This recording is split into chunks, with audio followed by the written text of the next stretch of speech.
Buenas noches, el Señor les bendiga. ¿Cómo sale por ahí? Me pone contento verles una vez más. Y qué lindo, ¿no? Porque hay hermanos que tienen que asistir a un lugar físico para poder estudiar. Y bueno, no está mal eso, obviamente. Hay que tomar un ómnibus, un tren, un colectivo, un taxi. Y nosotros tenemos la posibilidad de estudiar un tema de una materia, en este caso el libro de Romanos, desde la casa, ¿no? Con el mate, el café, el jugo. Algunos hasta cenan, bueno, cenen tranquilo mientras puedan escuchar y anotar allí todo lo que puedan tomar para enriquecer el conocimiento. Obviamente que la mayoría de los que están aquí son personas que aman al Señor, aman su palabra y han estudiado, han leído.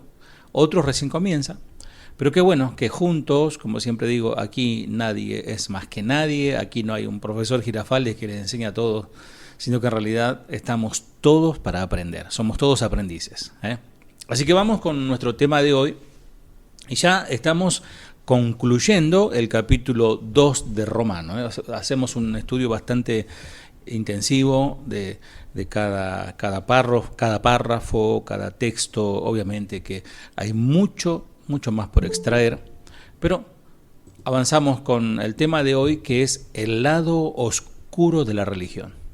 El lado oscuro de la religión.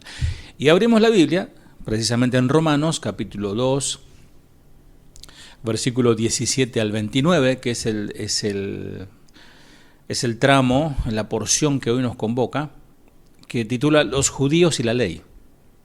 Romanos capítulo 2, 17 al 29, dice: He aquí, tú tienes el sobrenombre de judío y te apoyas en la ley y te glorías en Dios. Y conoces su voluntad e instruido por la ley apruebas lo mejor. Y confías en que eres guía de los ciegos, luz de los que están en tinieblas, instructor de los indoctos, maestros de niños, que tienes en la ley la forma de la ciencia y de la verdad. Tú, pues, que enseñas a otro, ¿no te enseñas a ti mismo? Tú que predicas que no se ha de hurtar, ¿hurtas? Tú que dices que no se ha de adulterar, ¿adulteras? Tú que abominas de los ídolos, ¿cometes sacrilegio? Tú que te jactas de la ley, ¿con infracción de la ley deshonras a Dios? Porque, como está escrito, el nombre de Dios es blasfemado entre los gentiles por causa de vosotros. Pues, en verdad, la circuncisión aprovecha si guardas la ley.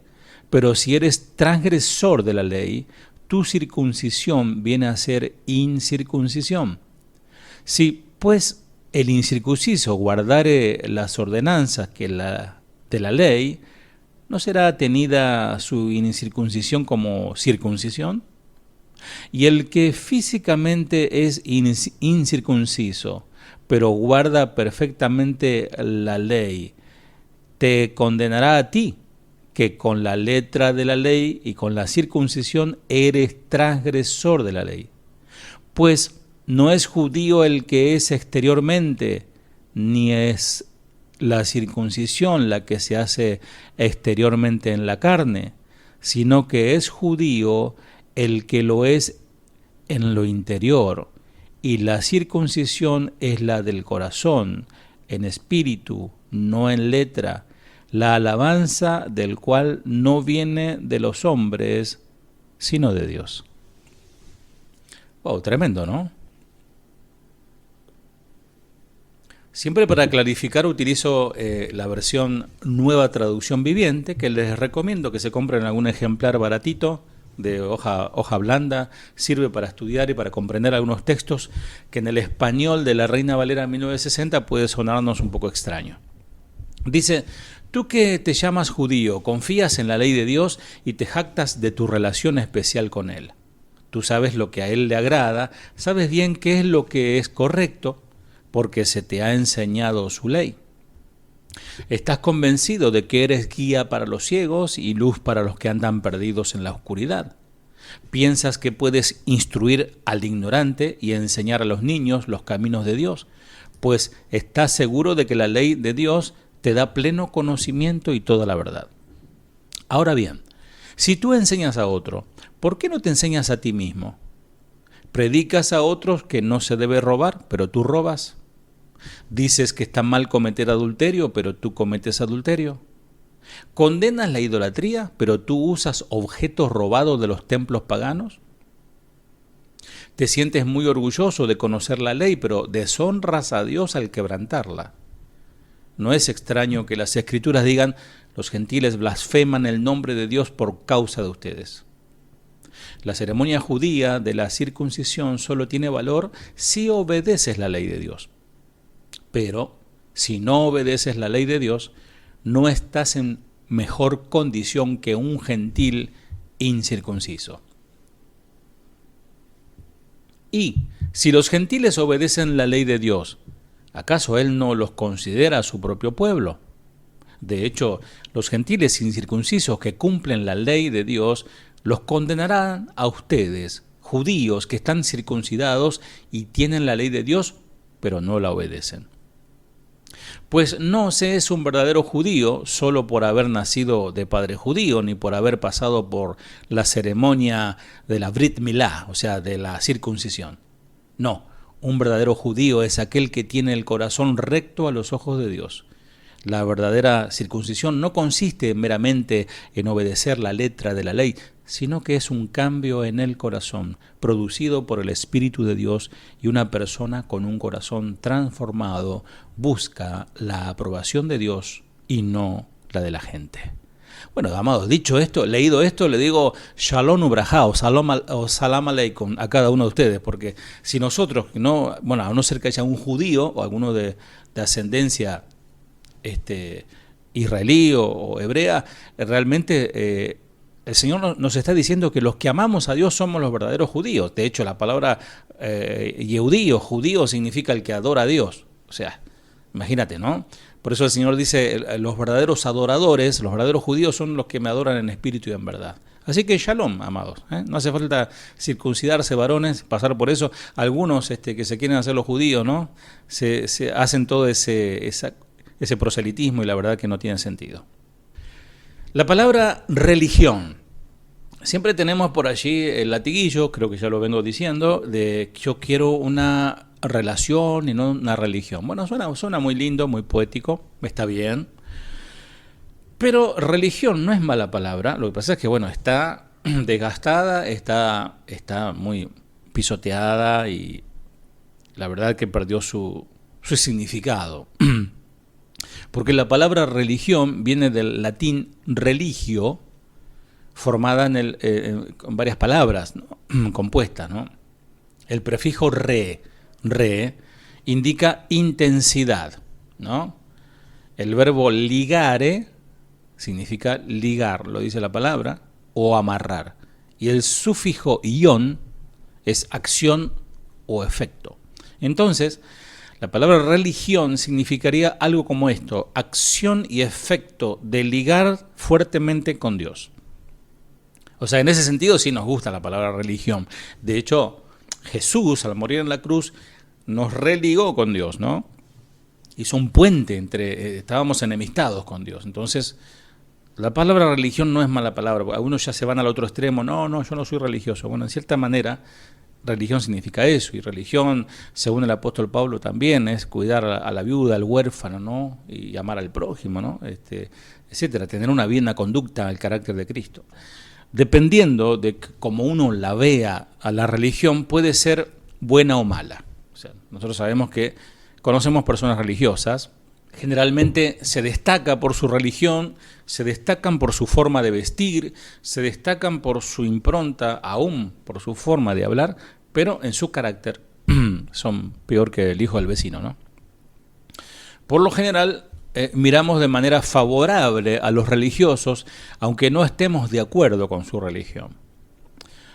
Por ejemplo, Mahatma Gandhi, indio de la década del 40, sin duda cambió su parte del mundo, de su tiempo, a algo un poco mejor. Obviamente que él luchó por la libertad, él luchó por los derechos, etcétera, ¿no? Y logró algo, ¿no? O sea, mejoró un poco, digamos, su mundo, y él era un religioso. Otro, Martin Luther King, quien fue también candidato a presidente en la década del 60, que él se mantuvo fiel a sus convicciones en medio de una gran oleada de resentimiento racial. Era terrible, o sea, ustedes pueden ver películas y les recomiendo que se informen, ¿no? con este respecto. Y a diferencia de muchos contemporáneos de sus tiempos, Martin Luther King fue un hombre pacifista. Había mucha violencia, el Ku Klux Klan, ustedes habrán visto también, esos que se ponían capuchas blancas y perseguían y mataban a los hombres de color, ¿no? Y este varón tuvo una visión pacífica, visionaria. Él ha dicho, tengo un sueño, ¿no? De que todos los hombres vivan en libertad. Y bueno, si bien se logró en parte, o sea, hubo mucho cambio a través de este hombre, que si bien era un pastor, pero a lo que vamos es que él produjo un cambio. Religión, posturas. Muchos que no saben casi nada del cristianismo, por ejemplo, también respetaron o respetan a un tremendo hombre de Dios, sin duda. A mi entender, un hombre de Dios como Billy Graham, que tuve el privilegio de poder presenciar una cruzada, una campaña.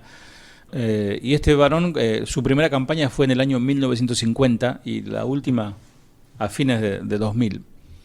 Un hombre prominente de Dios. Y los que no conocen a Dios dicen qué bueno la religión, qué bueno esta gente, ¿no? Lo ven como algo noble.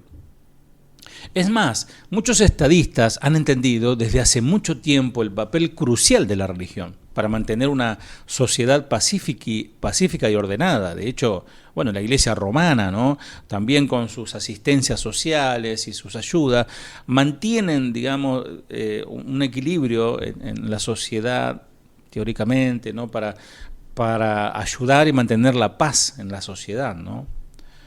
Cuando las personas creen en algo superior a ellas mismas, por lo general se comportan mejor.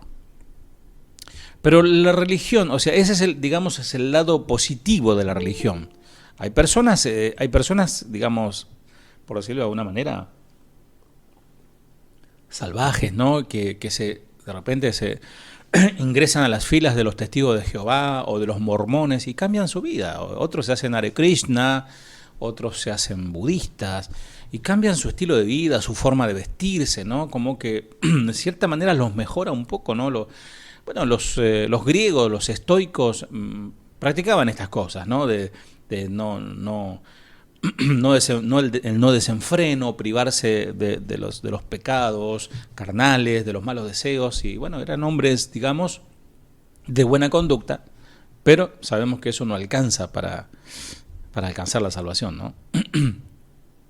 Pero también está el lado oscuro de la religión, que es el punto que vamos a tomar en base a todo lo que leímos de Romanos 2, 17 y todo lo demás, ¿no? Y ha causado disensión, ha promovido guerras e inspirado atrocidades. Si no nos vayamos tan lejos, tanto del lado del Islam y los musulmanes extremos, ¿no? Porque está el musulmán moderado que va, digamos, a su mezquita y guarda los preceptos y es una persona buena, digamos. Pero están los extremistas, como todo tiene extremismo. No crean que en el judaísmo hay un brazo, hay un costado extremista, que ellos quieren la guerra, ellos quieren matar a todos los musulmanes, destruir la mezquita y construir el templo. Bueno, ya hablaremos esto en el programa de radio y ahí hablaremos un poco más de todas estas cuestiones, pero a lo que vamos es que el extremismo de la religión ha causado disensiones, promovido guerra, genocidio, o sea, destrucción masiva de toda una raza. Casi siempre es motivada por el odio religioso, lo que pasa en África, lo que pasa en la India, lo que pasa en muchos lugares, lo que pasa en México, en muchos lugares. En consecuencia, algunos ateos han declarado la guerra intelectual y política a toda creencia en lo sobrenatural, o sea, lo empírico, ¿no? La ciencia. Mi Dios es la ciencia. Si no se comprueba, es ficticio, es cuento de hadas, es invento de los hombres. Bueno, entonces se ha desatado una guerra intelectual y política en contra de lo sobrenatural o de lo espiritual, esperando que esto libere al mundo de su mal más prolífico. Ellos le llaman la religión. Dijo Marx, la religión es el opio de los pueblos, ¿no? Claro, uno no comparte su razonamiento, pero podemos llegar a apreciar el motivo. De hecho, hemos enseñado muchas veces desde la perspectiva de ser cristianos sin ser religiosos. Siempre estamos como aclarando eso, ¿no? Porque hay muchos religiosos que hacen todo su acto religioso, luego se sacan la toga, se sacan su traje y son uno más del montón, ¿no? Y lo que el Señor vino es a formar un pueblo de adoradores, ¿no? Y no un pueblo de religiosos. Y eso suena como una contradicción, ¿verdad? ¿No es lo mismo ser cristiano que ser religioso? Bueno, según como la mayoría entendería el cristianismo.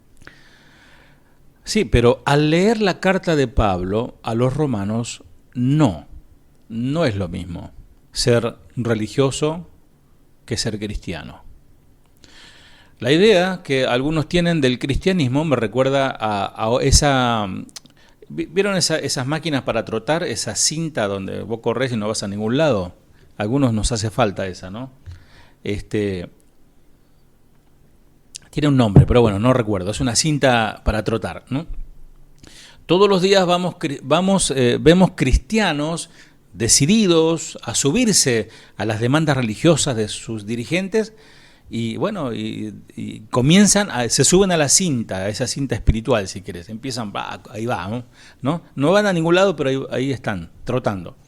Más rápido y más rápido, trabajando, esforzándose, esperando, suplicando, orando. Es un esfuerzo, hacen todo lo que hacen, ¿para qué? Para agradar a Dios. Otros van más allá, otros se sajan la carne, se cortan, se golpean, se flagelan. Hay religiones y religiones.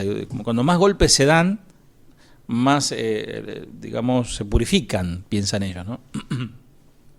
O si piensan ganar el favor de Dios. Bueno, aquí en Argentina hay una señora, le llaman la Virgen de Luján, no tiene nada que ver con Miriam, la madre de Jesús, es una señora de acá que apareció en un lugar, vaya a saber de dónde salió, que la gente se va, esto para los de afuera, se van caminando varios kilómetros, no sé cuántos kilómetros son de aquí a Luján, por promesas que le hacen, y se van con los pies destruidos, y algunos sedientos, en ayuno, porque le hicieron una promesa, ¿no? Y ellos llegan a ese lugar y lloran y se desahogan y dicen, bueno, he cumplido con mi Dios o con mi diosa, ¿no? Ganarse el favor de Dios, ¿no? Luchan o simplemente para hacer sonreír por un ratito a ese Dios, con mi esfuerzo, con tanta distancia entre la perfección que Dios demanda y la posición donde estamos. Tenemos que esforzarnos mucho, mucho más para cerrar esa brecha.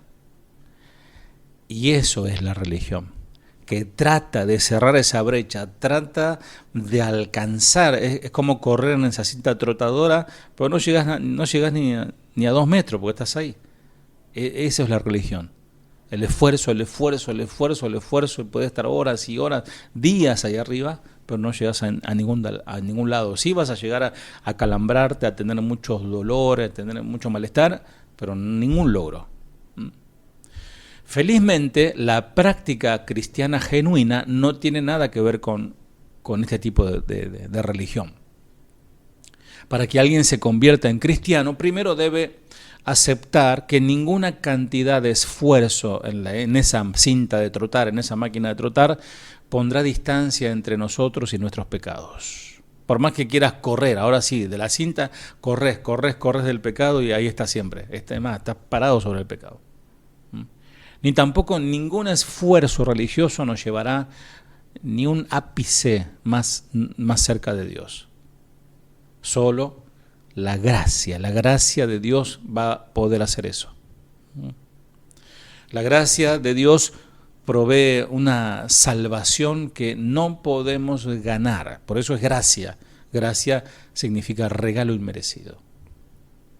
Un favor que no merecemos, una bondad que no podemos pagar. Por eso, amados, este tipo de enseñanza, a mí todo el tipo de enseñanza me acerca tanto a la realidad de lo que es Dios y lo que soy yo y lo que Él hizo por mí.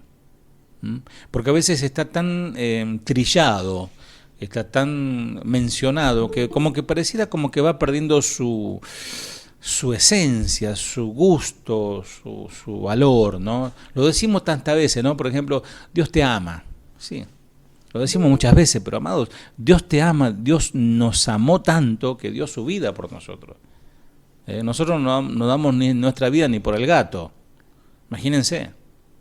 Él dio su vida por nosotros. Entonces, estas enseñanzas nos enfocan. Por eso oramos al Señor y por eso siempre oramos para que podamos, como bien oraba Derlich, que ninguna distracción, nada pueda apartarnos del objetivo que es estudiar su palabra. Para la mente natural, la gracia no tiene sentido. En este mundo nada es gratis. Uno recibe lo que paga. La justicia exige restitución a cambio del pecado. Así que, atrapadas entre una horrible visión de condenación y las demandas imposibles de la religión, la gente se engaña pensando que algo, de alguna manera, los transformará desde adentro. O sea, bueno, si hago esto, por ahí si hago estos rezos, o si doy esta donación, o si entrego este tiempo para los niños, para cuidar a los que están en los hospitales, ¿no? En vano, y peor, ni hablar de los rituales que se hacen, como el ejemplo que les daba recién, ¿no? Buscan rituales, buscan talismanes, buscan tradiciones. Sin embargo, todo eso es vano. Con Derlich nos gusta esa canción que dice: ninguna religión pudo cambiar mi ser. Se las recomiendo porque está muy buena, muy graciosa, ¿no? Me asusté entre los macumberos, dice, me metieron libros y cuestiones violentas del marxismo, pero Cristo vino a darme la vida, ¿no? Así que la religión es vana, la religión es totalmente equivocada.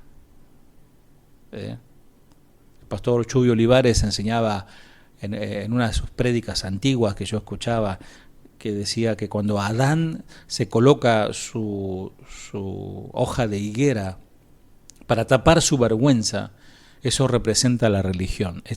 Representa querer estar delante de Dios, digamos, cubierto, ¿no? Como decir, bueno, con esto tapo mi pecado, ¿no? Y nada que ver, ¿no? Tuvo que haber sacrificio para vestir a ese primer varón. Ya al final del capítulo 1, Pablo, ya lo hemos estudiado, ha demostrado que los gentiles se habían condenado al ir tras dioses falsos, ustedes recordarán. En la primera sección del capítulo 2, que es lo que vimos la vez pasada, demuestra que buscar al único Dios verdadero en los términos propios de uno mismo tampoco es mejor. Por eso, amados, Dios es Dios y nosotros somos sus siervos, somos sus esclavos, somos hombres, somos mortales. Por eso a mí un poco me hierve la cabeza cuando escucho expresiones: vamos a hacer descender el avivamiento, vamos a hacer descender al Espíritu Santo. Amados, ¿qué vamos? No podemos hacer descender ni una mosca. No podemos hacer nada. No podemos satisfacer nuestro propio estándar de justicia, definido por nosotros mismos. ¿Se acuerdan la clase anterior que decíamos cómo juzgamos nosotros al otro? ¿Quién es bueno, quién es menos bueno, quién es malo, muy malo? Según nuestro estándar. Pero amados, todos somos malos, según Romanos 1. Romanos 2. El apóstol Pablo, obviamente, dirige su atención a los más religiosos de todos, los judíos. Al leer la acusación en cuanto al pueblo del pacto de Dios, debemos tener en mente que esto brota de la pluma de un judío. Pablo tenía toda la autoridad para escribir a un judío porque él era judío de judíos. Sin embargo, todo lo que les escribe a sus compatriotas también se aplica a vos y a mí, a los cristianos del día presente, exactamente. Entonces, como dijo un predicador por allí, siglo pasado, dijo, hay quienes se apegan a formas, ceremonias, liturgia, preceptos y prácticas religiosas, y todas las actividades que van con tales apegos, y aún así siguen ajenos a la gracia de Dios. Tienen ritos sin redención, obras sin adoración, formas de servicio sin el temor de Dios, en el sentido apropiado, y por consiguiente están bajo la condenación de Dios. Es decir, podemos hacer un montón de cosas, un montón de rituales, adornarlo, ponerle globos, qué sé yo, luces, velas, no sé, incienso, vestirnos todos de blanco, pero de nada sirve, porque aún así seguimos bajo condenación sin la gracia de Dios. Amados, no importa el nombre que adopten, el principio es el mismo. En los días en que se escribió el Nuevo Testamento, el argumento era contra de los judíos religiosos. Hoy sería contra, por ejemplo, los católicos romanos, los fanáticos, o los fanáticos evangélicos fundamentalistas, para equilibrarnos, ¿no? Tanto como lo fue contra en los días de Pablo, tal como fue la palabra de Pablo contra estos fanáticos. La profesión de religión, aunque sea una religión divinamente revelada, no basta si el que profesa no está transformado por esta. Vos podés estar en la verdad, y acá está el peligro también, ¿no? Porque antes decíamos, estábamos re mal, estábamos en la falsa doctrina, antes yo me bañaba con sangre de cabra, qué sé yo, el otro, no sé, era evangélico, pero estaba ignorante de muchas cosas. No, ahora estoy en la sana doctrina, dicen, ¿no? Pero el peligro, amados, es que si la sana doctrina no sana nuestra alma, de nada sirve. Avanzamos por el capítulo, versículo 17 del 20.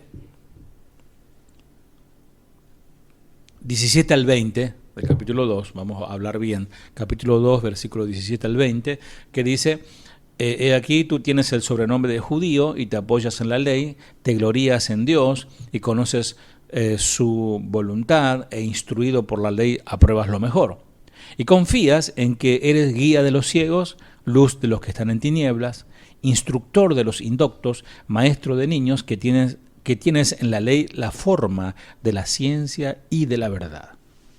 Bien, Pablo empieza, amados, es obvio que esto tienen que tomar nota ustedes o después escuchar de vuelta la cinta, casi digo, la grabación y tomar apunte, ¿no? Pablo empieza identificando varias fuentes de arrogancia religiosa de los judíos. A saber, su título, primero, ¿no? El sobrenombre, su título. El término judío se deriva de... Tiene varias, interpretación, pero yo me acerco a esta, me suscribo a este pensamiento, que deriva del nombre Judá, que quiere decir Dios o Jehová o Hashem sea alabado. O sea, es lo que le decía hoy, ¿no? Judío significa el que alaba a Dios. Y este maravilloso recordatorio del pacto podría también convertirse en fuente de engreimiento religioso. ¿Cuántos religiosos? No, yo, hermano, tengo 40 años de evangelio, dice, ¿no? Y usted, mocoso, que hace un mes que se convirtió a Cristo, me quiere enseñar a mí, ¿no? Eso es el engreimiento, el orgullo religioso. Segundo, su posesión de la ley. Primero el título, después la posesión. Ellos poseían la ley. Ellos recibieron de parte de Dios la ley a través de Moisés. Dios escogió al pueblo hebreo para que llevara su palabra ¿a quién? Entre ellos, no, al resto del mundo. Muchos pensaban que esta responsabilidad los eximía del juicio de Dios. Es como esos pastores que con sus sermones apalean a la iglesia pensando que el mensaje no es para él, sino que es solo para las ovejas. Es triste, amados, que haya pastores que solo preparan un mensaje para para dar a la iglesia cuando realmente todos somos la iglesia del Señor. Tercer punto, su relación personal singular con Dios. Ellos se jactaban de la relación que tenían con Dios. Quiere decir, aducir posición superior debido a alguien o a algo y expresar un alto grado de confianza debido a eso. El griego secular usaba el término casi de manera negativa, como lo hace Pablo. Personas jactanciosas, que ellos decían, nosotros tenemos el celular de Dios, como dijo aquí alguien, ¿no? Que quedó esa frase. No, yo hablo con Dios. ¿Vieron esas personas? Bueno, yo hasta pastores he conocido, amados, de verlos en un error y decirle, mira, hermano, vos deberías, por sentido común, y también si querés, porque el Señor también dirigía a decirles, ¿no? Tenés que hacer esto, hermano. No, a mí Dios me dijo otra cosa. O por ahí, no, yo voy a esperar que Dios me ilumine a mí y a ver qué me dice a mí. Y bueno, generalmente Dios te habla a través de su palabra, pero también a través de otro hermano tranquilamente te puede hablar. ¿De qué más se jactaban estos religiosos? De su conocimiento de la voluntad de Dios. Conocían cuál era la voluntad de Dios. Como receptores de instrucción divina, podían discernir el plan de Dios para los siglos. Además de la ley, cuidadosamente preservaron los escritos de los profetas, conociendo del futuro que sin duda fomentaba su orgullo nacional y elitista. Eran bastante elitistas. Claro, ellos tenían toda la palabra de Dios y todas las profecías apuntaban que la gloria postrera será mayor que la primera, que habla del lugar santísimo, habla de la reconstrucción del templo, habla de la restauración del pueblo de Israel. Y ellos se sentían, como muchos cristianos hoy, amados, que no les importa el perdido, sino les importa a ellos ir al cielo. Cristo viene pronto, que se revienten todos, yo me voy con Él, ¿no? Me voy con Él. Y es un poco de orgullo, es un poco digamos, de jactancia, ¿no? Religiosa. Otro punto, su responsabilidad de instruir a las naciones. Eso era algo que Dios le había dado al pueblo, ¿no? Dios encargó a los judíos la tarea de enseñarle al mundo respecto a Él mismo, a Dios. De ver que era tan antiguo como el pacto de Abraham. Debía ser ellos guías de los ciegos y luz de los que están en oscuridad, instructor de los ignorantes, maestros de los sencillos. Así dice Romanos. Así que todo lo que estamos aquí estudiando, amados, es para esto, ¿no? Para ser luz de los ciegos, y para ser instructores de los ignorantes, y para ser maestro de los sencillos. Hay muchos hermanos que algunos tienen años en el Evangelio, que se sorprenden con enseñanzas como estas u otras enseñanzas que no las sabían o no lo entendían bien. Y qué bueno, amados, no es mala palabra ser ignorante. No te sientas ofendido si alguien te dice ignorante o que ignorás algo, porque uno puede ser ignorante una vez preguntando o estudiando, o puede ser ignorante toda su vida si es arrogante y jactancioso.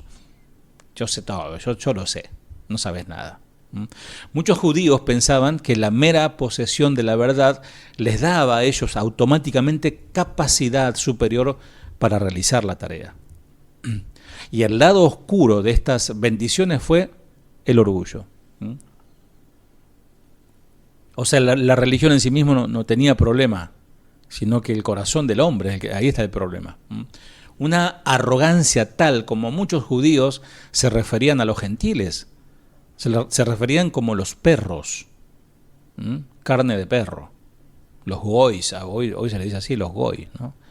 El propósito de Pablo no es ensañarse con sus compatriotas judíos, ni sugerir que su privilegio singular como pueblo escogido, elegido de Dios, fuera malo, claro que no, sino ayudar a sus lectores judíos a entender que Dios que Dios no acepta este comportamiento. Que Dios quiere que a través de Pablo, lo que está escribiendo, a los lectores, ayudar a sus lectores judíos a entender que su religión no sirve para transformarlos, Comportarse correctamente por fuera no limpia por dentro. Por eso el Señor les exhorta, cuando se acuerdan los discípulos iban caminando y tomaban de los trigales, los trigos, lo sacudían con sus manos, lo frotaban y sacaban el fruto y comían en el día de reposo, o sea, en Shabbat. Y inclusive decían, ¿cómo tus discípulos no se lavan las manos? ¿No? Porque ellos le atribuían a ese ritual, mandamiento de hombres, que esa limpieza de las manos con el agua los purificaba por dentro. Miren qué ignorancia, ¿no? Teniendo tanto conocimiento. Entonces, ese era el propósito de Pablo, no era condenarlo, sino despertarlo, ¿no? Y esa es la definición, mis amados, de religión. Después de todo, hacer cosas externas que hicieran a las personas internas dignas de la salvación, invariablemente la disparidad entre la justicia interna y la externa conduce a la hipocresía. En otras palabras, ¿cuántas veces viste personas vestidas, parecen como esas mujeres que usan la hijá, ¿no? Con sus ropas largas, sus cabellos largos, ¿no? No se tiñen, no se maquillan, porque dicen, no, a Dios, eso es blasfemia contra Dios. Y amados, y sus corazones están más negros que la ropa que usan. Entonces, tristemente, la religión termina siendo una hipocresía. Versículo 21 al 24, vamos avanzando. Tú pues, que enseñas a otro, ¿no te enseñas a ti mismo? Tú que predicas que no se ha de hurtar, hurtas. Tú que dices que no se ha de adulterar, adulteras. Tú que abominas de los ídolos, cometes sacrilegio. Tú que te jactas de la ley, ¿qué infracción de la ley, con infracción de la ley deshonras a Dios? Porque como está escrito, el nombre de Dios es blasfemado entre los gentiles por causa de vosotros. Esto está en Isaías 52:5. Bien, el apóstol entonces se pone el manto de abogado para hacer un careo al santurrón, digamos, ¿no? Primero examinando su integridad y después trayendo evidencias irrefutables de culpa contra la fuente del orgullo religioso del judío. O sea, todo lo que vimos anteriormente, ¿no? Su relación con Dios, la aportación de la palabra, su jactancia, ¿no? Y ahora Pablo hace 5 preguntas muy incisivas, muy punzantes al judío religioso lector. Imagínate, amado, cuando vos escuchás un mensaje que vos estás torcido, estás en pecado, estás mal, y te da justo, ¿no? Te da justo, decía, ay Señor. O no lo sabías, o por ahí ignorabas, decía, ay Señor, no, yo no sabía esto, y te arrepentís rápidamente, ¿no? Bueno, hay 2 reacciones. Uno puede ser religioso y puede ser exhortado. Está la reacción del que se humilla, se quebranta y dice, qué mal que hice, Señor, no sabía. Y está el otro que se endurece más y se aferra más a su religión.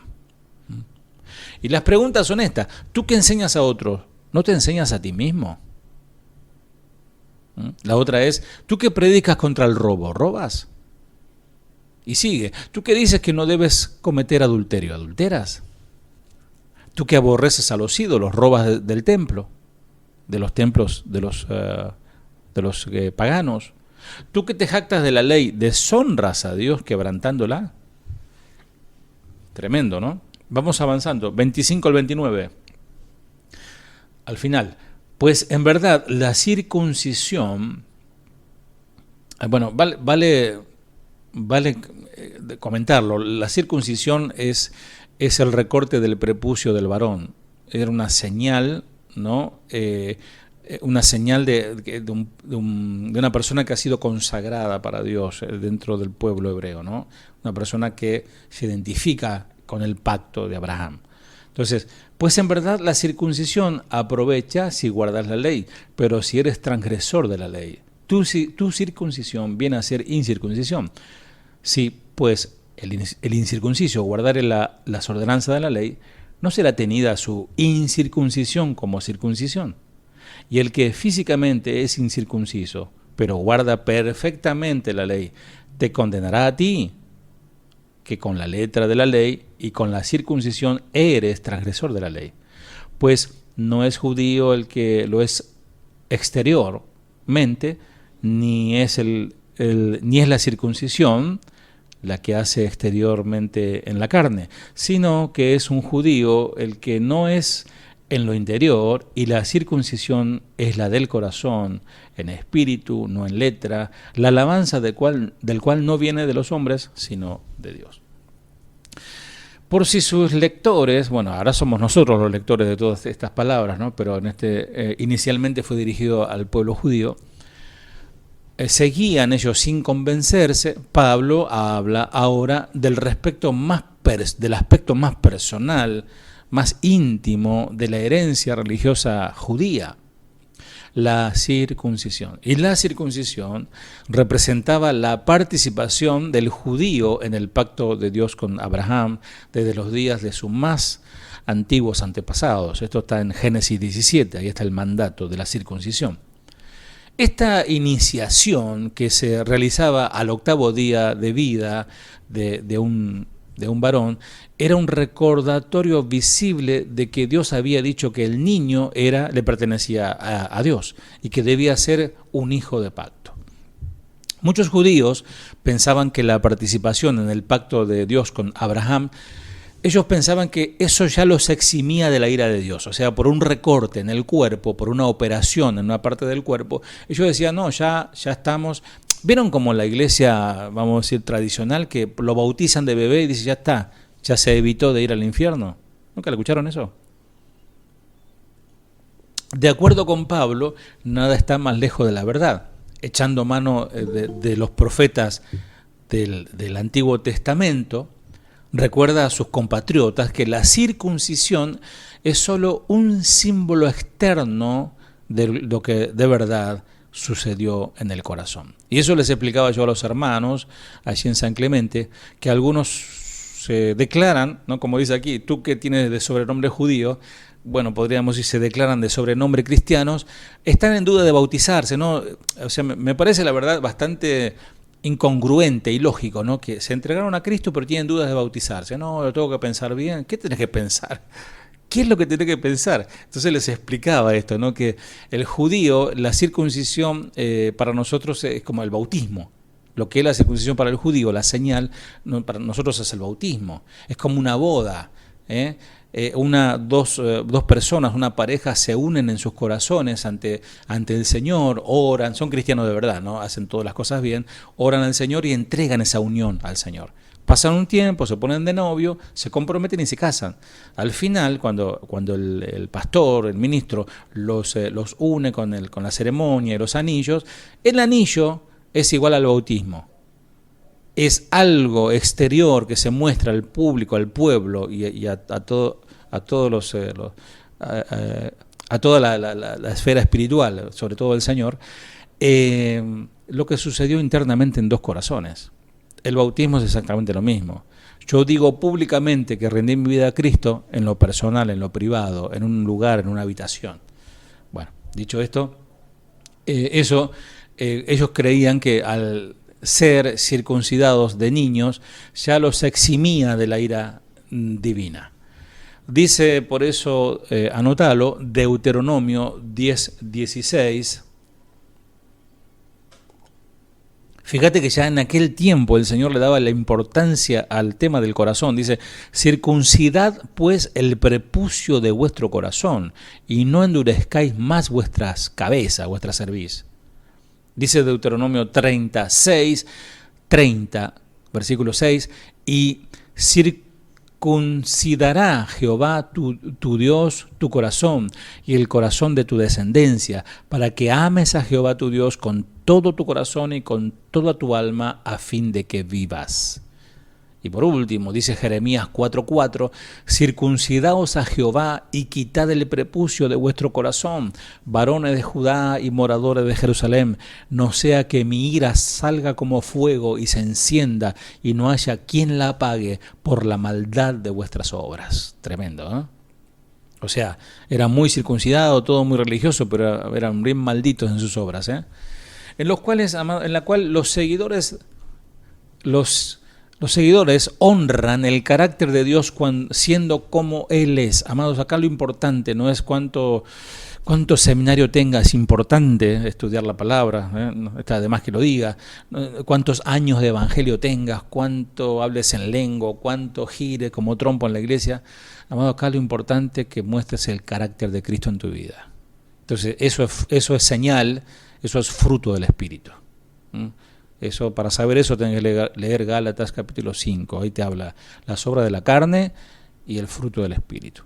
Si no hay eso, sos un religioso. Si no manifestás el carácter de Cristo en tu vida, sos un religioso. Vas a la iglesia, haces todo, decís amén, amén, sabés todo el lenguaje evangélico, Dios le bendiga, hermano, amén, aleluya, gloria a Dios, shalom, etcétera. Pero si no mostrás el carácter de Cristo, sos un religioso. Y ningún religioso entrará al reino de los cielos, según San Jorge, capítulo 1.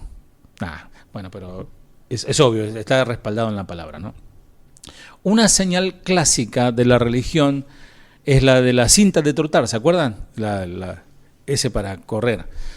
Es el énfasis exagerado en cosas secundarias.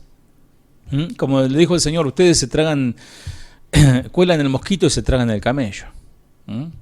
Cosas que pasan en la iglesia, ¿no? Como contaba en una prédica el pastor Chuy Olivares, de una mujer de la vida, una mujer prostituta, ¿no?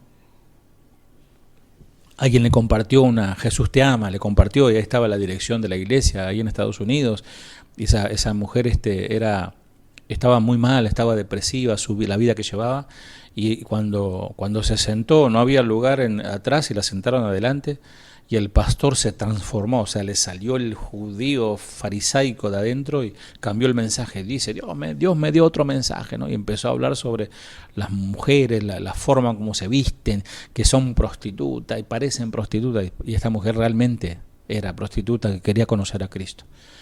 Y en vez de decirle Dios te ama, le dijo Dios te odia. Por la religión, ¿no? Y dice que esa mujer fue a su cuarto, después a su habitación y se suicidó. Lo que hace la religión. ¿Cuánta gente mata la religión, no? No, hermano, acá no puede entrar si no usa velo, acá no puede entrar si no se corta el pelo, si no se afeita la barba. Bueno, yo vengo de una iglesia donde era así, si vos tenías barba, medio que como que casi te excomulgaban. Formas de pensar, ¿no? Religiosidad. Amados, ese es un requisito religioso que podemos hacer sin la ayuda de Dios, circuncidarnos. Muchos dicen, descubrí, ahora ya no soy más Cabral, soy Cabralowski. Descubrí mi rama judía y ya voy a decir todo, como dice Chuy, shalom, shalom, shabbat shalom. Amados, eso, miren, yo vengo de un ministerio, algunos que ya están hace años con nosotros saben esto. Estuvimos 6 años con un buen pastor, él era realmente judío, estuvo en la guerra de los 6 días, fue un hombre que conoció al Señor, hablaba hebreo, era de ascendencia judía, aprendí mucho con él y realmente nos reíamos con él cuando veíamos estas situaciones de gente que descubre, hay una nueva movida, ¿no? De entrar al judaísmo para ser salvo, ¿no? Y el Señor dice que, la palabra del Señor dice a través de Pablo que otra vez vamos a la ley, caemos en maldición si queremos comenzar a guardar, y algunos iban más allá, se circuncidaban y se sentían más santos que el otro. Tremendo, se ponían la kipá allí, ¿no? Entonces, son símbolos externos, pero que no cambian el corazón. La circuncisión, por ejemplo, como les decía recién, y un anillo de bodas, tienen mucho en común. Ambos deben ser símbolos externos de una convicción interna. Desdichadamente, la religión pone énfasis indebido al símbolo e ignora realmente al Dios que representa ese símbolo. La religión se revela por lo menos de 3 maneras. Estamos viendo hoy el lado oscuro de la religión. La religión hace más énfasis en lo físico que en lo espiritual. Obviamente, yo daba el ejemplo de la prostituta. Claro, si esa mujer pasaron 1 año y medio, 2 años y medio, y sigue vistiéndose igual y sigue teniendo esa vida, no, ahí sí hay que exhortarla y llevarla, ¿no?, al arrepentimiento. Pero generalmente, y el Espíritu Santo hace esto, amados, la persona comienza a cambiar desde adentro y hacia afuera comienza a cambiar hasta su forma de caminar. Entonces la religión hace más énfasis en lo físico que en lo espiritual. Hay personas que no, yo la vez pasada entré no voy a decir quién fue, pero bueno, entrar a la iglesia de shortcito, ¿no? De bermuda, no sé cómo le llaman por allá, de pantalón cortito, ¿no? Se ven las rodillas para abajo, ¿no? Igual 2 minutos. Ay, sacrilegio, ¿no? A la casa del Señor en shortcito, no, imposible. Es una afrenta contra Dios. Todavía, amados, aún conservamos estas cosas. Obviamente no vas a ir un día domingo a predicar en OJ y con la remera de Boca o de Racing, ¿no? Más que perdió encima, mejor con la de Estudiante de La Plata. Pero nadie haría eso, obviamente. Entonces, subraya la religión actividades santas y la apariencia como una labor sacrificial. La religión, por ejemplo, digo algo mínimo, no añade ni quita, no es pecado hacerlo, pero hay gente, por ejemplo, se para, no sé, el hermano Lucio Benítez a leer la Biblia, un hermano habla en Romano capítulo 2, que vamos a analizar y a considerar esta palabra, y todos se paran. O dos o tres hermanos se paran y dicen, no, pero hermano tiene que decir, vamos a leer en el nombre falta que don el Padre, del Hijo, del Espíritu Santo, ¿no? Tirar un poquito de agua y recién vamos a leer, ¿no? Amados, la humillación y la reverencia está en el corazón. No hace falta pararse para leer la Biblia, ¿no? O sea, algunos lo practican, no está mal, por eso doy un ejemplo muy, muy suave, hay cosas mucho peores. O sea, son cuestiones externa. La religión mantiene a la persona atareada al punto del agotamiento y recalca el hacer bien a fin de ser visto y admirado por Dios y por los hombres. Una vez hablaba con un amigo que era mi jefe, llegamos a ser amigos, y él judío practicante, me decía, no te recomiendo ser judío, me decía. Es muy difícil ser judío, son muchas reglas, 614 mandamientos, no podemos fallar en una. Te cansa, me decía. Tremendo, ¿eh? Yo le decía, conoceréis la verdad y la verdad os hará libre. Venite a Yeshua, a Mashiach. Y me mandaba a pasear cuando le decía así. Bueno, la religión, segundo, pone énfasis en asuntos secundarios, en tanto que ignora asuntos de importancia primordial. Los símbolos, las tradiciones y los ritos llegan a ser más importantes que la misión real de la iglesia, a llegar a la verdadera madurez de su gente. La apariencia o las apariencias externas se vuelven el enfoque de la atención y no la creencia sincera y la obediencia genuina a lo que el Señor habla. Tercero y último, la religión promueve el interés propio por sobre todo lo demás.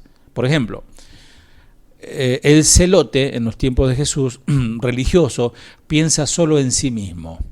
Celote eran judíos muy ultra ortodoxos. Haga lo que haga, su motivación sigue siendo el deseo de que se le vea y se le conozca. Hay personas también, hay cristianos celotes, podría ser, en este tiempo, ¿sí? que le gusta hacerse ver, ¿no?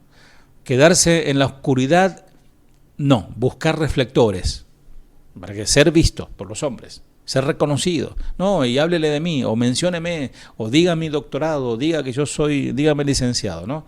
La religión estimula el orgullo para que busque cargos cada vez más prominentes de poder y notoriedad. Son los trepadores. Mira como esas plantas trepadoras que si la pones cerca de la pared te van hasta arriba. Y muchos andan ahí buscando posición. Como si todo esto no fuera ya lo suficientemente malo, la religión también ciega al devoto en cuanto a su necesidad de la gracia de Dios, porque Él hace todo. No, qué irónico, qué trágico que la religión conduzca directamente, amados, a la condenación del infierno. ¿Cuántos religiosos arderán en el infierno? Tristemente. Por eso nosotros, amados, urge que nosotros que estamos estudiando enseñemos la palabra. Vos lo que tendrías que hacer, ¿sabes qué es? Hacer otra sala, otro día, con tus amigos, con tus parientes y enseñarle todo esto. Pero para el final, amados, de la misma manera en que Pablo examinó las 5 fuentes de la arrogancia judía, capítulo 2, versículo 17 al 21, siento el impulso de dar un vistazo más atento a mis actitudes y también al espíritu de la iglesia donde sirvo. Sobre todo mis hermanos, los cuales congregan en Casa de Adoración Banfield, y los hermanos que son de Casa de Adoración también de otros lugares. En este momento, aunque sé que hay hermanos de Chaco, hay hermanos de otros lugares, en este momento yo soy su pastor, porque yo les estoy pastoreando, pero usted tiene su pastor. Entonces, ahora en este momento es mi preocupación. Los privilegios que disfrutaba, por ejemplo, la nación hebrea, ahora no son los privilegios del cristiano. Por lo menos por esta temporada, en el plan redentor de Dios. Algunos dicen, nosotros somos la Israel espiritual, y eso está lejos de la verdad. Hay un solo Israel, y es el Israel que está en Israel, que Dios preparó esa tierra, los llevó de vuelta a ese lugar, y Dios tiene un plan para ese pueblo. Nosotros somos la iglesia. Cada uno de estos privilegios exigen una pregunta de examen propio, un autoexamen, hablando de judíos, Hesbora Nefesh, un análisis del alma. Examínese cada uno a sí mismo, pruébese, dice, ¿no? Si vos sos, por ejemplo, un pastor, o tenés un cargo en la iglesia, dirigís personas, sos un anciano, un diácono, un maestro, un coordinador, o un cabeza de familia, que un cabeza de familia es un pastor de su familia. Permitime exhortarte. ¿Me permiten? Bueno, si no me permiten, igual lo voy a exhortar. Si quieren salir, se salen. Nada. Que escuchen bien, amados, cada uno de los privilegios y contemplemos con todo cuidado y medites qué respuesta le vas a dar al Señor. ¿Qué respuesta le das internamente al Señor? No externamente, porque muchos son religiosos en eso. No, amén, sí, amén. Los que más, amados, los que más amén dicen en la iglesia son a veces los más rebeldes. Usted diga amén igual, no se va a perseguir ahora, pero yo veo a muchos que levantan la mano y a mí son los más chantas son. Que ayúdanos a no ser religiosos, Señor, porque a veces gritamos, cantamos fuerte y somos religiosos. Queremos mostrar que es santidad, porque tiramos 2 lágrimas. Dice el Señor, no quiero eso, no quiero este tipo de holocausto, de sacrificio, quiero obediencia. Bueno, primero, entonces, analicemos, a ver, ministros, nuestro título, la misma pregunta que se le hace al pueblo, ¿no?, de Israel. Debemos llevar la etiqueta de cristianos con honor, amados, porque cristiano es llevar a Cristo en nuestras vidas. No tomes el nombre del Señor tu Dios en falso, en vano. Tercer mandamiento del Decálogo. Declararse uno mismo cristiano es afirmar públicamente un código de conducta diferente al mundo, en que otros mismos puedan confiar y que haga invitar a otra persona a decir yo quiero eso.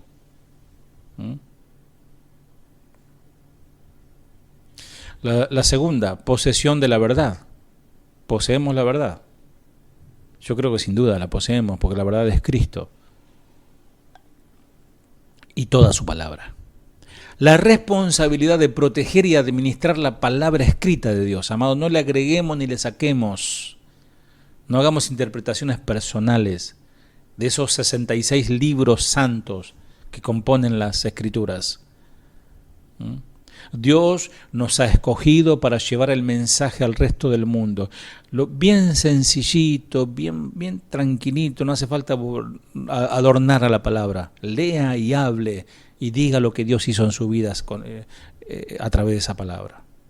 Es un enorme privilegio y eso conlleva una inmensa responsabilidad. ¿Nos comportamos como si la verdad de Dios no se aplicara a nosotros? ¿O que de alguna manera nos hemos elevado por sobre la necesidad de la gracia? O sea, somos portadores de la verdad, como esos judíos que Pablo exhorta, pero consejo vendo, para mí no tengo, dice un refrán judío casualmente. O sea, yo te predico, vos haces esto, pero vos no lo estás haciendo. No importa, pero yo sé que si vos lo aplicás, el Señor va a cambiar tu vida. El Señor te va a dar una vida nueva. Pero el otro dice, pero ¿cómo? Tú que hablas de no adulterar, me estás diciendo que no adultera y tú adulteras. Ahí está la contradicción, ¿no? Tercero, nuestra singular relación con Dios. Amado, podemos entrar confiadamente ante el trono de la gracia en oración. Cerrá tus ojos, hablar con el Señor y ya el Señor te escucha. Tenés ese privilegio por ser hijo de Dios. Como creyentes en Cristo, ahora nosotros tenemos paz con Dios. ¿Por qué? Porque justificado, pues por la fe tenemos paz para con Dios por medio de nuestro Señor Jesucristo. O sea, paz con Dios, amado, no significa que estás en la hamaca paraguaya espiritual y escuchar los pajaritos. Paz con Dios significa que estabas en guerra, eras enemigo de la cruz, estabas condenado a la ira de Dios y el sacrificio del Señor te puso en paz con Dios. Por gracia, mediante Jesucristo. Es más, tenemos el Espíritu del Creador Todopoderoso que habita en nosotros. Qué privilegio más maravilloso. Ni ese pueblo judío tenía ese privilegio. Y vos lo tenés y yo lo tengo. ¿Pudiera alguno de los santos del Antiguo Testamento pudiera haber imaginado algo así? No. Por la profecía, pero ¿cómo será? Habrán dicho eso. ¿Cómo será que Dios habita en las personas? Ahora, ¿de qué nos jactamos? Es decir, ¿a qué asignamos crédito? ¿A la gracia de Dios o a nuestros propios méritos? O a mi capacitación, o a mis títulos, o a mi facha, o a mis trajes, qué sé yo, no sé. O a mi iglesia, o el coro de ángeles que tengo ahí cantando en la iglesia. Amados, todo eso es religión si no honramos al Señor. Y por último, anteúltimo, nuestro conocimiento de la voluntad de Dios. Hoy yo creo que estamos conociendo un poquito más lo que dice Romanos 2, ¿no? Y ese conocimiento te trae más responsabilidad y más carga, ¿no? Las Escrituras han revelado que la voluntad de Dios es recuperar del mal a su creación y llenarla con su justicia. Las Escrituras también han declarado cómo lo hará esto y qué evento específico serán la señal de su venida, porque tengo noticias, Cristo viene pronto. Y eso creo que estamos todos de acuerdo con eso. Tenemos una información espectacular, amados, de lo que está por venir y tenemos también la respuesta a los que están perdidos. Ahora, ¿qué estamos haciendo nosotros ahora? ¿Estamos como los judíos aquellos?